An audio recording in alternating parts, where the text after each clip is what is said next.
क्या आपने कभी सोचा है कि आपके लाइफ की पहली 10 कहानियाँ कौन-सी थी? जो बचपन में आपके पापा, नानी, दादी, मम्मी या दादा ने सुनाई थी? वो 10 कहानियाँ कौन-सी थी, ये तो नहीं याद होगा पर कैसी थी, ये शायद आपको ज़रूर याद हो। उनमें से ज़्यादातर कहानियाँ जंगलों और जानवरों की हुआ करती थी। जानवर जिनके कहानी में नाम भी होते थे इंसानों वाले, नहीं? कैसे वो खरगोश और कछुए की कहानी, जिसमें खरगोश के पास स्पीड होते हुए भी कैसे कछुआ जीतता है। कैसे वो कौवे और घड़े वाली कहानी, जिसमें घड़े में पानी बहुत थोड़ा होता है लेकिन कौवा उसमें चालाकी से कंकड़ डाल डालकर पानी को ऊपर लाता है और पीता है। और एक वो चालाक लोमड़ी वाली कहानी सुनी है? आई थिंक वो सुनी होगी, जो एक डाल पर एक कौवा बैठा होता है जिसकी चोंच में होता है एक रोटी का टुकड़ा, और वो लोमड़ी कैसे उससे बातें करके उससे वो टुकड़ा छीनती है बिना उस पे वार किए या छलांग लगाए। लेकिन आज की जो कहानी है वो आपकी सारी कहानियों से अलग है, जिसमें आपने लोमड़ी के बारे में ज़्यादातर सुना होगा, चालाक लोमड़ी, चतुर लोमड़ी। आज की कहानी का नाम है समझदार लोमड़ी। तो आइए कहानी शुरू करते हैं। बस कहानी शुरू करने से पहले एक छोटा-सा रिक्वेस्ट है कि अगर आप कहानी आपको अच्छा लगे या सुनते-सुनते सो जाएँ, तो प्लीज़ कल जब आप उठें और वापस चैनल पर आकर प्लीज़ चैनल को सब्सक्राइब कर लीजिएगा, और अगर कर चुके होंगे तो प्लीज़ लाइक्स और कमेंट्स में बताइए कि कैसे स्टोरीज़ आपको ज़्यादा पसंद है, कैसी स्टोरीज़ आप सुनना चाहेंगे, सो दैट मुझे भी हेल्प होगा कि कैसी स्टोरीज़ आप तक पहुँचाऊँ मैं, बोलूँ। कहानी शुरू करते हैं तुरंत।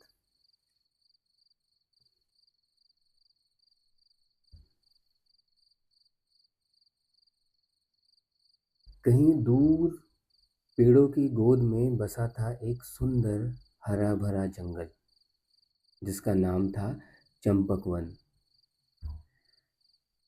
यह जंगल सिर्फ पेड़ पौधों से नहीं बल्कि प्यारे प्यारे जानवरों से भी भरा था। हर सुबह कोयले की मीठी आवाज से जंगल जागता, और हर शाम चांदनी में हवा लालाबाई जैसी बहती थी। चंपकवन का सबसे खास हिस्सा था उसका तालाब। नीला, शांत, ठंडी छाँव देने वाला, जहाँ हाथी भोलू नहाता था, खरगोश चिंटू पानी पीता था, और बंदर झूल झूल कर पानी में झांकते थे, लोगों को परेशान करते थे, बदमाशियां करते थे। लेकिन इस बार की गर्मी कुछ अलग ही थी।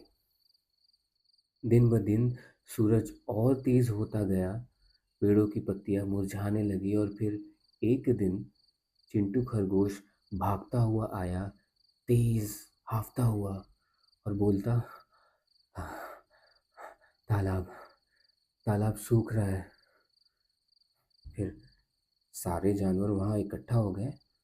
वो भालू मटरू, बंदर भाई, तोता टिट्टू और सबसे शांत कछुआ टिल्लू।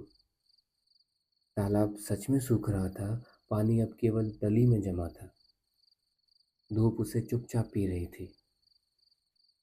सभी जानवर बहुत परेशान हुए और एक दूसरे से बातें करने की कोशिश की, उपाय निकालने की कोशिश की, पर सब परेशान थे, कोई भी उपाय नहीं निकल रहा था। पूछते हैं, क्या होगा अब? पानी के बिना जीवन कैसे कटेगा? हाथी भोलू बोला, हमें कुछ करना होगा। पर पर क्या? बंदर झूले से झूलता हुआ बोला, तालाब फिर से खोदे। पर लेकिन कहाँ? कोई जवाब नहीं था किसी के पास। पूरा सन्नाटा छा गया था। तभी पेड़ों की छाया से निकली चीकू लोमड़ी।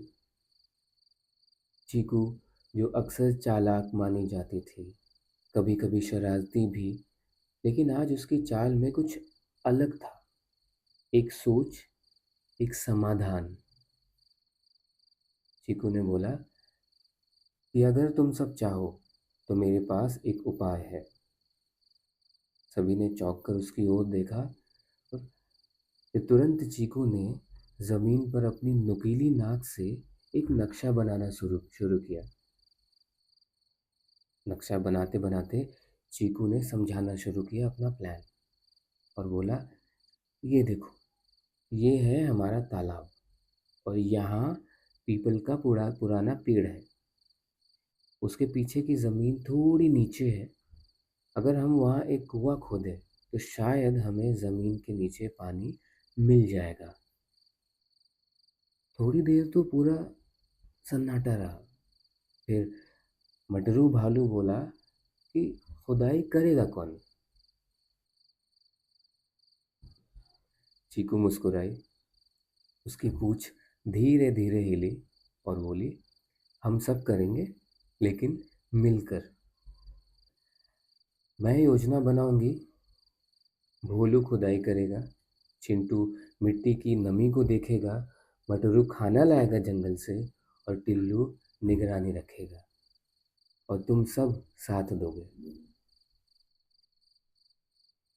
अगली सुबह सूरज उगने से पहले जानवर इकट्ठा हुए। उनके हाथों में कुछ नहीं था, पर दिल में था उत्साह। भोलू ने अपनी भारी सूंड से पहली मिट्टी निकाली। फिर चीकू ने काम का हिसाब लिखा और टिल्लू धीरे धीरे किनारे पर बैठकर सब कुछ देखता रहा, निगरानी करता रहा। टिल्लू जो कछुआ था। दिन बीते, धूप तपती रही, पर जानवर रुके नहीं। 3 दिन हो गए और तीसरे दिन की दोपहर में चिंटू ने कुछ नमी देखी मिट्टी में और उत्साहित होकर बोला, यह मिट्टी तो गीली है। चीकू दौड़ी आई और टिल्लू मुस्कुराया और भोलू ने और गहराई से खुदाई की। फिर अचानक एक बाल्टी भर मिट्टी के बाद पानी की एक बूंद छलकी। फिर दूसरी, फिर तीसरी, फिर उस वही गड्ढे से बहुत सारा पानी निकलने लगा। सभी जानवर खुशी से उछल पड़े। चीकू जो अक्सर शरारती कहलाती थी, आज चंपक वन की हीरो बन गई थी। उन्होंने उस कुएं के पास एक छोटी नाली बनाई और एक नीचा गड्ढा, जो कुछ ही दिनों में बन गया चंपक वन का नया तालाब। अब हर शाम जानवर वहाँ पानी पीते, उनके बच्चे छप छप करते खेलते और चीकू एक आम की पत्ती चबाते हुए किनारे पर बैठी रहती और सबको देखती रहती। उसके पास अब कोई नक्शा नहीं था, बस सिर्फ संतोष था। तालाब के किनारे अब एक तख्ती लगी थी, एक पोस्टर जिस पर लिखा है कि चीकू की योजना, चंपक वन का नया जीवन।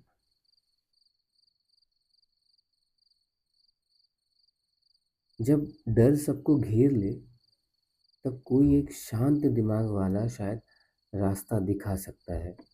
और जब सब मिलकर साथ चले तो कोई भी संकट छोटा लगने लगता है। आज की ये छोटी सी प्यारी सी जंगलों वाली कहानी यहीं तक थी। अब आप आंखें बंद कीजिए और कोई कहानी याद कीजिए जो किसी ने आपको सुनाई हो, जंगलों की, जानवरों की, या किसी जानवर का नाम याद होगा। सोचिए, मुस्कुराइए, रिलैक्स कीजिए और बस सो जाइए। कल फिर मिलते हैं एक नई कहानी के साथ। शुभ रात्रि। सो जाइए।